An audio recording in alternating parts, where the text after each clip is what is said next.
সকল শিক্ষার্থীকে স্বাগত জানিয়ে শুরু করছি ম্যাথ ক্লাস। আজকে আমি ম্যাথ ক্লাসে পঞ্চম শ্রেণীর গণিতের অনুশীলনী 11 এর ক, পৃষ্ঠা নম্বর হচ্ছে 121, প্রশ্ন নম্বর হচ্ছে 4। এই অঙ্কটি সহজে সমাধান দেব।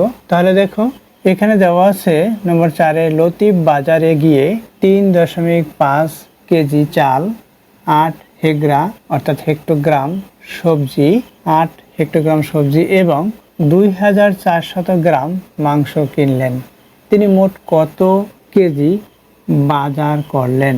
দেখো, এখানে কেজি, এখানে হেক্টোগ্রাম, এখানে গ্রাম, আবার এখানে কেজিতে রূপান্তর করতে বলছে, অর্থাৎ সবগুলো আমরা কেজিতে পরিণত করব। আবার মোট বলেছে, এখানে মোট বলতে বোঝায় এগুলো টোটাল, অর্থাৎ সর্বমোট একসাথে করব, যোগ করব, এটা বোঝাচ্ছে। তাহলে দেখো, যা যা দেওয়া আছে প্রথমে সেটা লিখি। নম্বর 4 দেওয়া আছে বা দেয়া আছে, সংক্ষিপ্ত লিখি, এটাও দেয়া আছে। লতিফ বাজার থেকে কিনলেন, যা যা কিনলেন এভাবে লিখতে পারি। লতিফ বাজার থেকে যা যা কিনলেন বা ক্রয় করলেন, যে কোনো একটি কথা আমরা লিখতে পারি। চাল কিনলেন 3.5 কেজি, আমরা সবগুলো কেজিতে রূপান্তর করব। তারপর হচ্ছে সবজি কিনলেন, এখানে লেখা আছে কমা ব্যবহার করি, কিনলেন 8 হেক্টর অর্থাৎ হেক্টোগ্রাম সমান, আমরা এটা কেজিতে রূপান্তর করব। আমরা জানি 1 কিলোগ্রাম বা 1 কেজি সমান 10 হেক্টোগ্রাম, তাহলে 10 দ্বারা ভাগ করব, কেজিতে রূপান্তর হবে কেজি, অর্থাৎ 0.8 কেজি। এটা হলো, দেখো এই 8 এই 0 বরাবর লিখেছি, 1-এর জন্য দশমিক, অবশ্যই তোমরা এটা বুঝতে পারো, অথবা তোমরা ভাগ করবে যদি না পারো 8কে 10 দ্বারা। এখানে আমরা যেহেতু দিয়ে সূত্রটি লিখে রাখবো, 1 কেজি সমান 10 হেক্টর, এটা লিখে রাখলাম কারণ সূত্র। তাহলে 1 হেক্টর সমান 1/10 কেজি, এভাবে হলো, তাই 10 দিয়ে ভাগ হয়েছে এখানে। তাহলে কি হলো, 0.8 কেজি হয়েছে।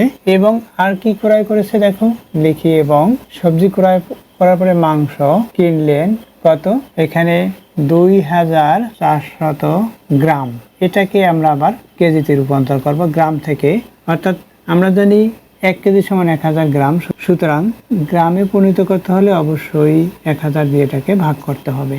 এখানে কেজি না লিখলে হয়, এখানে উপরে লেখা আছে, তাই আমরা লিখবো না। এখন এখানে কি হয় দেখো, এই 0 বাদ, এই 0 বাদ, তাহলে 24/10, অর্থাৎ এখানে দেখো 24/10 হলো, 2টা শূন্য ডান দিক থেকে বাদ দিয়ে, যেহেতু 0 আছে তাই ডান দিক থেকে বাদ দিয়েছি, তাহলে এটা হলো। এখন এই 4 সংখ্যাটি 0 বরাবর লিখলাম, 1-এর জন্য দশমিক, তাহলে এখানে 2টা লেখা শেষ, 1-এর জন্য যেহেতু দশমিক লিখেছি, 0-এর পরিবর্তে এই 4 লিখেছি, এখন আছে 2 লিখি, অর্থাৎ 2.4 কেজি। এটা হলো। এখন যা দেওয়া আছে সেটা লেখা হলো, সেটা সরাসরি আমরা পরিণত করেছি। এখন আমরা কি করব, তিনি মোট কত কেজি বাজার করলেন, তাহলে তিনি মোট বাজার করলেন, তিনি বলতে কে, লতিফ সাহেব, তাহলে লিখি লতিফ সাহেব মোট বাজার করলেন, লিখি অতএব লতিফ সাহেব মোট বাজার করলেন। আমরা সবগুলো যোগ করব, 3.5 যোগ 3.5 যোগ করব, এরপর কি, এরপর হচ্ছে 0.8 যোগ 2.4, এখানে ব্র্যাকেট দিয়ে কেজিটা, এই রাশিটা মাপের একক, এটা মানে পরিমাপের একক বা ওজনের একক কেজি, এখানে আছে কেজি, তাই কেজিটা ব্যবহার করলাম। এখন এটা আমরা যোগ করব, দেখো এই 4-এর সাথে 8, এই 5 যোগ করব, কত হবে, এখানে এটার সাথে এটা যোগ করি তাহলে 12 হবে, 12-র পরে 5 যোগ করি 17 হবে, 17-এর 7 লিখলাম, তারপর দশমিক দেই, হাতে 1 থাকে, 1 এটার সাথে যোগ করি 3, এই 3-এর সাথে 3 যোগ করি 6.7 কেজি, এটা উত্তর হয়। এটা লিখেছি লতিফ সাহেব মোট বাজার করলেন এত কেজি।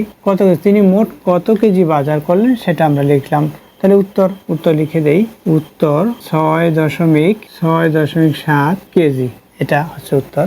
দেখো, এগুলো সব গ্রামে বা হেক্টরায় অর্থাৎ হেক্টোগ্রামে পরিণত করে তারপর আমরা কেজিতে রূপান্তর করতে পারি, গ্রামেও করতে পারি, সবগুলো গ্রামে করে তারপর সর্বশেষে কেজিতে রূপান্তর করতে পারি, আবার হেক্টরায় করেও সর্বশেষে কেজিতে রূপান্তর করতে পারি। আমাদের প্রয়োজন নেই, সহজ হবে এটাই, সরাসরি কেজিতে রূপান্তর করে তারপর আমরা অঙ্কটি করলাম। আশা করি এই অঙ্কটি কিভাবে সমাধান দিতে হবে তা বুঝতে পেরেছো। এতক্ষণ ম্যাথ ক্লাসের সাথে থাকার জন্য সকলকে ধন্যবাদ জানিয়ে আজকের মতো বিদায় নিচ্ছি।